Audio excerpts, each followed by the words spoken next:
There's something else I was going to mention about today.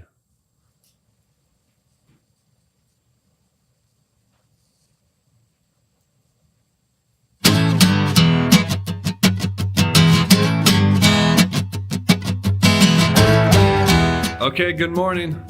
Here we are, about time to kick it for day 83 of the Oregon Drum Project.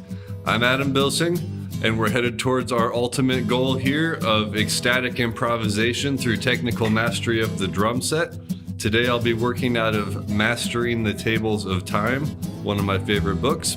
Running pages 2 through 11. I think I'll run them at 55 beats per minute, and I'll try to get through those same pages again at 70 beats per minute.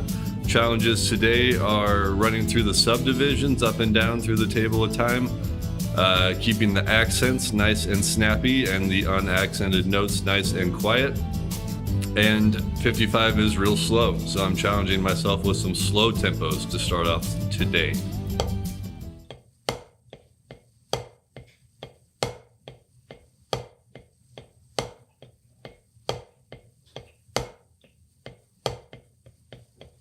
I've been working on page 8, it looks like, and I'm going to show you some of these exercises in 3/4 time. Been having some trouble today getting good clean accents out of my left hand.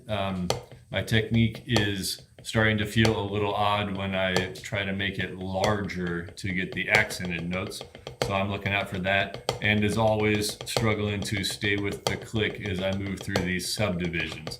But here we go. I'm going to start with exercise 3 on page 8 of Mastering the Tables of Time. And I'm going to run a couple of these down, and then we'll come back around and talk about it afterwards.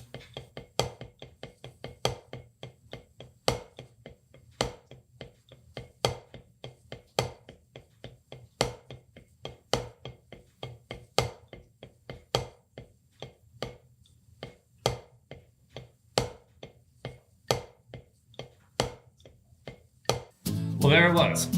I'm noticing, like I mentioned before, that I'm having sort of a weird time with the big accents in my left hand today, especially at the faster tempos. I'm noticing that in order for it to feel right, I have to really get some elbow action in there, which is making me think that I might need to go back and study with some of the old masters, watch some of the videos, and see how the old school cats are handling these bigger notes in their left hand. I think there are resources for me out there somewhere. Just gotta find them. And I'm thinking about Joe Morello for some reason. I think that's where I should probably start. But what I'm noticing, I'll show you a little bit, is that when I try to muscle the whole stroke out of just my wrist,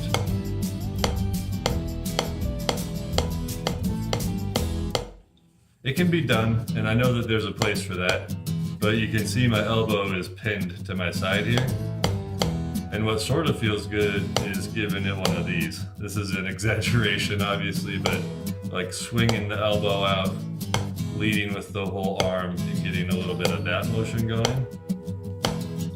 Which, obviously, that's crazily exaggerated, but I think there's something for me to learn there instead of just having that in the bag of tricks. So every day something new. As you can probably imagine, I'm finding new weaknesses every single day, and that's just the one that hit me the most today.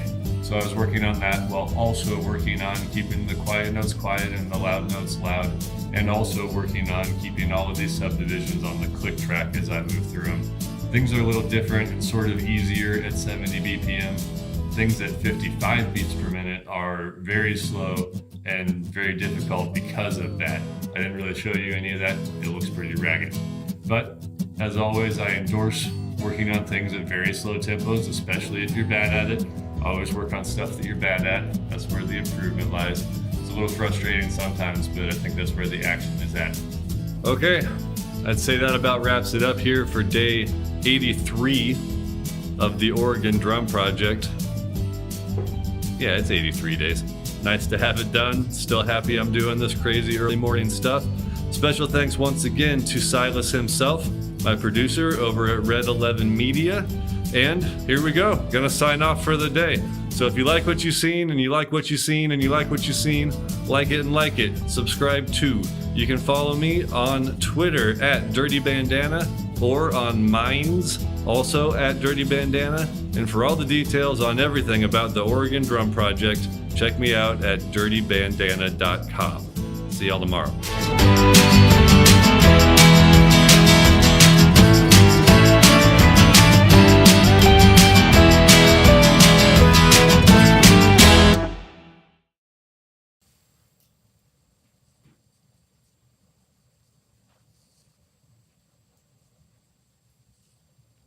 Nope, I lost it.